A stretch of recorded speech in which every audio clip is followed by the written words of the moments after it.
Welcome to Minerva academy. आपण बघतोय पॉलिटीचे lectures आणि त्यामध्ये आज आपण बघतोय ते म्हणजे मूलभूत अधिकारामधल्या शोषणाविरुद्धचे जे मूलभूत अधिकार आहेत त्यावरचं लेक्चर बघणार आहे. आणि आज आपण जो आपला शिक्षणाचा मूलभूत अधिकार आहे ते पण आपण बघणार आहोत. म्हणजे आपण प्रत्येक लेक्चरमध्ये एक वेगळा मूलभूत अधिकार बघतो, पण शोषणाविरुद्धचा मूलभूत अधिकार याच्यामध्ये दोनच कलम आहेत. आणि शिक्षणाचा मूलभूत अधिकार हा पण एक मूलभूत अधिकार आहे. आता शिक्षणाच्या मूलभूत अधिकारावरती खूप काही शिकायचं नाही आहे, फक्त काही ऑब्जेक्टिव्ह इन्फॉर्मेशन आहे जे आपल्याला लक्षात ठेवायचे आहे.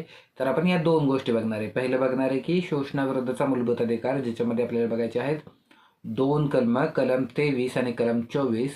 आणि त्यानंतर आपल्याला बघायचा आहे शिक्षणाचा मूलभूत अधिकार. तर आता यामध्ये आपण पहिल्यांदा बघू जे शोषणाविरुद्धचे जे मूलभूत अधिकार आहेत ते आपण बघू, कलम 23 आणि कलम 24. आणि आपण नेहमीप्रमाणे कसं बघणार आहे, तर आपण कलम बघणार, त्याचा अर्थ, त्याची व्याप्ती, त्याच्याविषयी इतर माहिती आणि त्याच्यामध्ये असलेल्या ज्या अपवाद किंवा त्याच्यावरती असलेली बंधनं हे आपण बघणार आहे. नेहमी आपण मूलभूत अधिकार त्याच फॉर्मॅटमध्ये करणार आहोत, तर त्यामध्येच आपण हे बघणार आहोत. आता आपण बघू पहिला शोषणाविरुद्धचा अधिकार कलम 23ने मिळणारा. आता कलम 23 आपल्याला काय सांगतो, तर कलम 23 सांगतो की मानवी व्यापार आणि वेठबिगारी यांना बंदी, हा त्यातला पहिला भाग आहे. आता मानवी व्यापार आणि वेठबिगारी यामध्ये आता मानवी व्यापार म्हणजे काय, तर आता आपल्याला अमेरिकेतली स्लेव्हरी माहिती आहे. अमेरिकेमधली जी गुलामगिरी प्रथा होती की एक माणूस दुसऱ्यांना विकणं, आणि त्यामुळे माणूस हा कोणाची तरी प्रॉपर्टी, संपत्तीमधला भाग व्हायचा. म्हणजे माणसाला आपण जसं सेल लावून विकतो अमेझॉनचा वगैरे, तसं विकायचे, तसे सेल लागायचे. तर हे अमेरिकेची स्लेव्हरी आपल्याला माहिती आहे, पण ही प्राचीन काळात भारतामध्ये पण होती. आता त्याचं स्वरूप फक्त नंतरच्या काळामध्ये बदलत जात असतं. तसं हे मग समजा आता कर्ज घेतलंय, तर ते कर्ज फेडायच्या बदल्यात मग एखाद्याला काम करायला लावणं किंवा एखाद्याला आपण विकणं, हे झालं मानवी व्यापार. म्हणजे माणसांचा व्यापार करणं, जसा वस्तूंचा व्यापार होतो तसा माणसांचा व्यापार होणं, ते कुठल्याही गोष्टीसाठी होईल, म्हणजे ते शोषण करण्यासाठी होतं, तर ते थांबवणं. आणि दुसरा भाग आहे त्यातला वेठबिगारी. आता हे वेठबिगारी जी आहे, ही वेठबिगारी आपल्याकडं याला जरा थोडी आपली जातीयवादाची जोड आहे, की काही जाती आहे ज्यांना काम करण्याच्या बदल्यात पुरेसा मोबदला देत नाहीत, किंवा काम केल्यानंतरही त्याचा जो मोबदला असेल तो त्यांना मिळत नाही. अत्यल्प किंवा कमी किंवा काही वेळा मोबदलाच मिळत नाही. तर अशा वेळी वेठ बिगारी आपण त्याला म्हणणार आहे. तर वेठ बिगारी म्हणजे आता वेठ बिगारीमध्ये नेमकं संविधानाने जो मूलभूत अधिकार दिला आहे तो नेमकं कशाच्या विरुद्ध दिलेला आहे, तर आता आपल्याला काम करणं आणि त्याच्या बदल्यात मोबदला मिळणं, हे तर याला तर बंदी नाही. आपण सगळे त्याच प्रकारे काम करत असतो. म्हणजे आपण नोकरी करतो किंवा आपण जेव्हा बिझनेस करतो, आपण एखादा व्यवहार करतो, तर आपण काहीतरी करतो आणि त्याच्या बदल्यात आपल्याला पैसे मिळतील. तर हे तर काय, आता याच्यावरती बंदी नाही. मग बंदी कशावरती आहे नेमकी, तर बंदी आहे ती म्हणजे मनाच्या विरुद्ध, इच्छेच्या विरुद्ध काम करायला भाग पाडणं. आणि दुसरं हे की काम केल्यानंतर त्याचा योग्य मोबदला न दिला जाणं, याला बंदी आहे. त्यामुळं मानवी व्यापार आणि वेठबिगारी यांना बंदी आहे. आणि दुसरं आहे की कोणत्याही व्यक्तीला सक्तीने सेवा देण्यासाठी भाग पाडले जाणार नाही. म्हणजे आपण जर समजा स्वेच्छेने सेवा करत असू, म्हणजे आता कुठलीही सेवा, आपल्याला समजा एखादं काम आपल्याला करायचं आहे आणि आपल्याला त्याच्या बदल्यात कोणाला तरी पैसे द्यायचे असतात, तर ते करायला बंदी नाही आहे. पण त्या समोरच्या व्यक्तीची तशी इच्छा पाहिजे आहे काम करण्याची आणि त्याच्या बदल्यात योग्य मोबदला मिळण्याची. तर सक्तीने कुठलीही सेवा देण्यासाठी भाग पाडलं जाणार नाही. आता हे पुन्हा आपल्याकडं होतं, जुन्या काळात आपल्याकडं हे होतं की आपल्याकडं सक्तीने सेवा द्यायला भाग पाडलं जात होतं. अजूनही बऱ्याच ठिकाणी काही गोष्टी अशा होतात. पण हे आहे की सक्तीने कुठलेही काम करण्यासाठी भाग पाडलं जाणार नाही. हे आपले कलम 23चे दोन भाग आहेत, की मानवी व्यापार आणि वेठबिगारी यांना बंदी, आणि दुसरं हे की सक्तीने जे जे आपण बॉन्डेड लेबर असं म्हणतो ते करण्यासाठी भाग पाडले जाणार नाही. आता याला बघायचं आपल्याला अपवाद. तर अपवाद काय, तर अपवाद आहे की काही बाबतीत, देशाच्या बाबतीत सेवा देण्यासाठी भाग पाडले जाऊ शकते. उदाहरणार्थ आता जर युद्ध काळाला, तर युद्ध काळात देशाची सेवा करण्यासाठी भाग पाडले जाऊ शकते. आता इथं काय भाग पाडले जाईल म्हणजे काय प्रत्येकालाच आता लगेच सीमेवरती पाठवलं जाईल असं नाही, पण ज्या काही इतर गोष्टी असतील ज्या आपल्या देशाच्या संरक्षणासाठी महत्त्वाच्या असतील तर त्या करण्यासाठी भाग पाडलं जाऊ शकतं. पण आता इथं अजून एक गोष्ट काय आहे, तर इथं जेव्हा हे भाग पाडलं जाईल तेव्हा सेवा देण्यासाठी जे निवड होईल त्यामध्ये पुन्हा आपलं धर्म, वंश जात किंवा वर्ग यावरून भेदभाव केला जाऊ शकणार नाही. म्हणजे फक्त कुठल्या तरी विशिष्ट जातीच्याच लोकांना सेवा देण्यासाठी भाग पाडलं जाणं किंवा कुठल्या तरी विशिष्ट जातींनाच मुद्दामून त्यातून वगळणं हे दोन्हीही अलाव केलं जाणार नाही. म्हणजे आपल्याला कलम 23 आहे ज्यामध्ये आता सक्तीचे आपल्याला सेवा देण्यासाठी भाग पाडलं जाऊ शकत नाही, पण काही बाबतीत देशाची सेवा करण्यासाठी असं भाग पाडलं जाऊ शकतं. पण ते भाग पाडतानाही धर्म, जात, वंश किंवा वर्ग यावरून भेदभाव केला जाणार नाही. आता हे जे आहे मानवी व्यापार आणि वेठबिगारी यांना बंदी आहे, पण आता ही बंदी फक्त लावून चालत नसतं, तर याच्याविरुद्ध काही कायदे करावे लागतात. म्हणजे आता बंदी आहे आणि जर समजा आता ते पाळलं नाही तर त्याविरुद्ध शिक्षा देणं हे गरजेचं आहे. त्यामुळं त्याच्यासाठी शिक्षा देण्यासाठी काही कायदे केलेले आहेत. जसं की आता हे संसदेने केलेले काही कायदे आहेत जे कलम 23 आणि कलम 24 यांची पूर्तता करण्यासाठी दिलेले आहेत. तर यातला आता किमान वेतन कायदा आहे 1948, वेठबिगारी निर्मूलन कायदा 1976, त्यानंतर कंत्राटी कामगार कायदा 1970, समान वेतन कायदा. हे आता एवढेच आहेत असं नाही, अजून आहेत. हे फक्त उदाहरण म्हणून घेतलेलं आहे की हे कलम 23ची पूर्तता करण्यासाठी हे संसदेने वेळोवेळी केलेले कायदे आहेत. एवढेच नाही आहेत, अजून आहेत. तर हे आपले झाले कलम 23. आपल्याला 2 कलम बघायचे शोषणाविरुद्ध. पहिले हे झालं कलम 23, आता बघू कलम 24. आता कलम 24 आहे आपल्या बाल कामगार विरोधी कायदा आहे. आता बाल कामगारमध्ये काय आहे तर 14 वर्षाखालील जे बालक आहेत त्यांना कारखाना किंवा जिथं धोका असेल अशा ठिकाणी कामावर ठेवण्यास बंदी. आता हे जर वर्णन आपण बघितलं तर यामध्ये आता बरेच संदिग्धता आहे. म्हणजे बाल कामगार म्हणजे काय, कारखाना म्हणजे काय किंवा कारखाना म्हणजे काय, आणि शिवाय धोका असेल म्हणजे हे धोका आहे का नाही हे कोण ठरवणार. तर ह्या सगळ्या व्याख्या करण्याचं, कारखाना म्हणजे काय किंवा कामाचे स्वरूप काय याच्याविषयीचे कायदे करण्याचे अधिकार हे संसदेला दिलेले आहेत. आता मूलभूत अधिकाराविषयी कायदे करण्याचे अधिकार हे संसदेला दिलेले आहेत, त्यामुळे तो काही मुद्दा येत नाही. पण काही बाबतीत राज्याच्या विधानमंडळाला पण अधिकार आहे, पण तो मुद्दा आहे की हे कायदे संसदेला करण्याचे अधिकार दिलेले आहेत आणि त्यामध्ये हे कारखान्याची व्याख्या काय किंवा कामाचे स्वरूप याच्याविषयीचे कायदे करण्याचे अधिकार किंवा त्याच्या व्याख्या करण्याचे अधिकार हे संसदेला दिलेले आहेत. आणि यासाठी बालकामगार प्रतिबंध कायदा 1986 संमत केलेला आहे. तर हा झाला शोषणाविरुद्धचा अधिकार. आता शोषणाविरुद्धच्या अधिकारामध्ये 2च गोष्टी होत्या आपल्याला, कलम 23 आणि कलम 24. कलम 23 आहे की जे आपले मानवी व्यापार, वेठबिगार यांना बंदी आणि सक्तीच्या सेवा देण्यासाठी भाग पाडले जाणार नाही, ज्याला बॉन्डेड लेबर असं म्हणतो, ते करण्यासाठी भाग पाडले जाणार नाही. आणि दुसरं आहे कलम 24 ज्यामध्ये शोषणाविरुद्धचा अधिकार, त्यामध्ये बाल कामगारांच्या विरोधी अधिकार हे दिलेले आहे. आता ह्या 2च गोष्टी आहेत आणि त्यामुळे शोषणाविरुद्धचा अधिकार जर तसं बघायला गेलं तर हा छोटासाच पार्ट आहे, 2च कलमांचा पार्ट आहे. म्हणजे इतर जे आपले मूलभूत अधिकाराचे प्रकार आहेत ज्यामध्ये आता समानता आहे किंवा स्वातंत्र्य आहे याच्यामध्ये काही कलम होते. म्हणजे समानतेमध्ये कलम 14 ते कलम 19 होते, त्याच्या कलम 14 ते कलम 18 होते. त्यानंतर स्वातंत्र्यामध्ये कलम 19, 20, 21 आणि 22 होते. पण शोषणाविरुद्धमध्ये फक्त 2च कलम आहेत. त्यामुळे याच्यामध्ये खूप काही लक्षात ठेवण्यासारखं किंवा खूप काही असं काही शिकण्यासारखं खूप जास्त डिटेल्स नाहीत. 2च कलम आहेत आणि 2 कलमामध्ये अपवाद पण आहे. म्हणजे कलम 23ला अपवाद आहे, कलम 24च्या बाबतीत लक्षात काय ठेवायचं आहे की कारखाना किंवा धोका आहे किंवा नाही हे ठरवण्याचा अधिकार संसदेला आहे.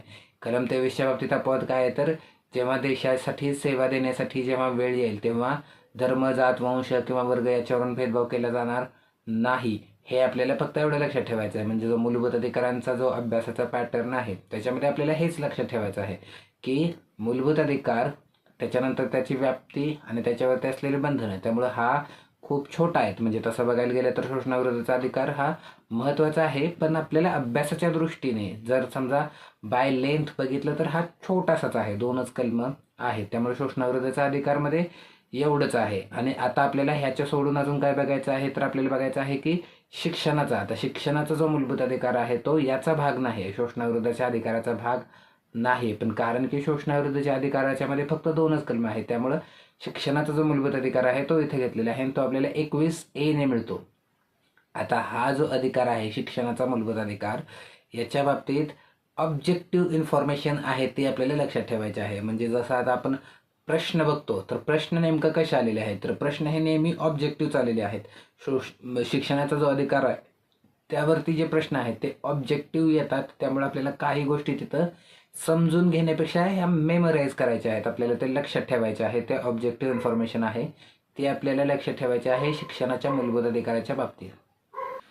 आता शिक्षणाचा मूलभूत अधिकार हा आपल्याला मिळतो कलम 21A ने. आता इथं ए टाकायचं कारण म्हणजे हा मूळ संविधानात नव्हता, हा घटना दुरुस्ती करून टाकलेला आहे. त्यामुळं त्याचे जे नंबर आहेत ते बदलू नये म्हणून हे ABCD असं केलेलं आहे. तर हा आपला कलम 21 आहे तो आहे जीविताचा आणि व्यक्तिगत स्वातंत्र्याचा अधिकार, आणि 22 आहे तो आपल्या तो अटक आणि स्थानबद्धतेच्यापासून संरक्षणाचा आहे. त्यामुळं हा शिक्षणाचा टाकलेला आहे तो 21A मध्ये टाकलेला आहे, कारण हा नंतर घटना दुरुस्ती करून टाकलेला आहे. त्यामुळे हे ABC जेव्हा येतं तेव्हा ते मोस्टली ते घटना दुरुस्ती करून नंतर त्यामध्ये ॲड केलेलं असतं. तसं आता हा शिक्षणाचा मूलभूत अधिकार आहे हा 21A ने टाकलेला आहे. आणि आपल्याला आता हे अनुच्छेद 21A काय म्हणतं, तर अनुच्छेद 21 म्हणतं की राज्य ठरवेल त्याप्रमाणे 6 ते 14 वयोगटातील बालकांना शिक्षणाचा हक्क असेल. आता इथं महत्त्वाचं काय आहे, तर पहिलं तर आहे की राज्य ठरवेल त्याप्रमाणे. आता हे राज्य म्हणजे जे आपण कलम 12 मध्ये बघितलं होतं की राज्याची व्याख्या करताना कलम आपल्या मूलभूत अधिकारातल्या कलम 12 ने राज्याची व्याख्या दिलेली आहे. ते राज्य हे राज्य आहे. इथं राज्य म्हणजे जिथं जिथं सरकार किंवा संसद किंवा त्यांचं नियंत्रण असेल ते आपल्याला अपेक्षित आहे. कलम 12ची जी राज्यामधली आपल्याला जी व्याख्या अपेक्षित आहे तीच राज्याची व्याख्या इथं अपेक्षित आहे. तर राज्य ठरवेल त्याप्रमाणे म्हणजे आता संसद असेल, सरकार असेल किंवा राज्याच्या बाबतीत राज्य विधानमंडळ असं कोणी असेल तर राज्य ठरवेल त्याप्रमाणे. वयोगट काय आहे, तर वयोगट आहे 6 ते 14. 6 ते 14च वयोगट दिलेला आहे. म्हणजे 14च्या पुढं हा शिक्षणाचा मूलभूत अधिकार लागू होत नाही. 6च्या आधी लागू होत नाही आणि 14च्या नंतर लागू होत नाही. तर 6 ते 14 वयोगटातील बालक, आता बालक म्हणजे बालक बालिका सगळेच, शिक्षणाचा मूलभूत हक्क असेल. पण आता इथं लक्षात हे ठेवायचं आहे की उच्च शिक्षण आहे, जनरली आपलं उच्च शिक्षण हे आपल्या 10वी-12वी नंतर होतं. त्यामुळं पण हा मूलभूत अधिकार आहे शिक्षणाचा हा 14व्या वर्षापर्यंतच आहे. त्यामुळं उच्च शिक्षण हा मूलभूत अधिकार नाही. किंवा तंत्रज्ञान शिक्षण आहे, टेक्निकल एज्युकेशन जे आहे, तंत्र शिक्षण, हे पण काही मूलभूत अधिकार नाही आहे. फक्त मूलभूत अधिकार काय आहे, तर 6 ते 14 वयोगटातच फक्त मूलभूत अधिकार आहे. उच्च शिक्षण, तंत्र शिक्षण हे मूलभूत अधिकार नाही आहेत. आता हे मूलभूत अधिकार आपल्याला घटना दुरुस्ती करून नंतर संविधानात ॲड केलेलं आहे. मग सुरुवातीपासून याची काय पोझिशन होती, तर सुरुवातीला होतं की एकदम सुरुवातीला जेव्हा आपली घटना बनलेली आहे तेव्हा हा भाग 4 जो आपला मार्गदर्शक तत्व आहे त्यामध्ये होता. आता हा मार्गदर्शक तत्वांमध्ये का होता, आता शिक्षण देणं तर महत्त्वाचं आहे, शिक्षण हे सगळं मिळालंच पाहिजे.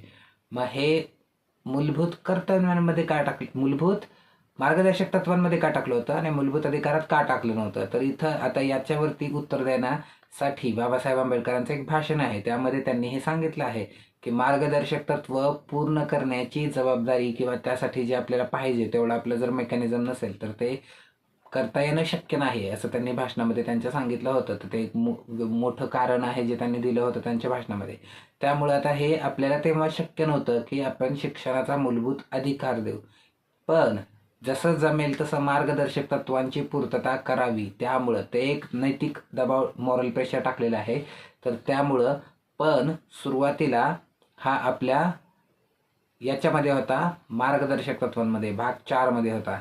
त्यानंतर पुढं जेव्हा 72व्या घटना पुढे जेव्हा 42व्या घटना दुरुस्तीने 1976 साली जेव्हा मूलभूत कर्तव्य आपल्या संविधानात ॲड केली होती तेव्हा कलम 51A हे आपल्या मूलभूत कर्तव्यांच्या बाबतीतलं आहे. तेव्हा पालकांचं हे कर्तव्य आहे, मूलभूत कर्तव्यांमध्ये हे कर्तव्य आहे की पाल्यांना शिक्षण उपलब्ध करून देणे हे मूलभूत कर्तव्य आहे. अशी एक घटना दुरुस्ती केली होती. ही कितवी केली होती, 42वी घटना दुरुस्ती कधी केली होती, 1976ला.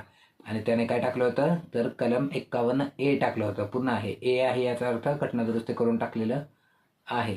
तर हे आपल्या संविधानामध्ये हे मूलभूत कर्तव्यांमध्ये टाकलं होतं. म्हणजे सुरुवातीला आपल्या मार्गदर्शक तत्वांमध्ये होतं, त्याच्यानंतर मूलभूत कर्तव्यांमध्ये आलं.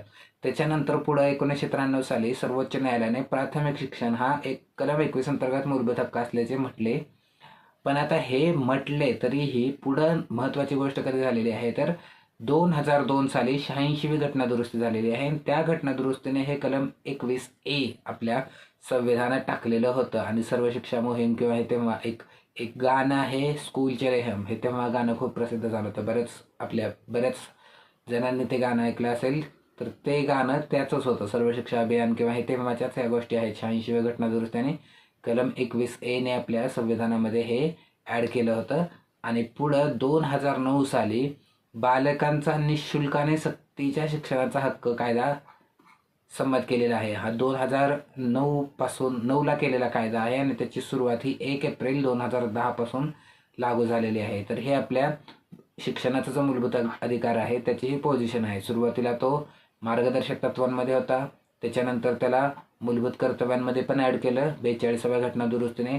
त्याच्यानंतर पुढं 86व्या घटना दुरुस्ती 2002 साली कलम 21A टाकलं गेलं आणि त्यानंतर 2009 साली शिक्षणाचा मूलभूत कायदा संमत केला गेला आणि 1 एप्रिल 2010 पासून हा संविधान आपल्या शिक्षणाचा मूलभूत अधिकार हा लागू झालेला आहे. तर हे आपल्याला या काही माहिती आहेत. आता जे परीक्षांमध्ये प्रश्न आलेले आहेत ते सगळे नेहमी याच्याच अवतीभोवती आलेले आहेत. ही जी माहिती आहे याच्याच अवतीभोवती हे नेहमी प्रश्न आलेले आहेत. त्यामुळे आपल्याला या गोष्टी ह्या लक्षात ठेवल्या पाहिजेत.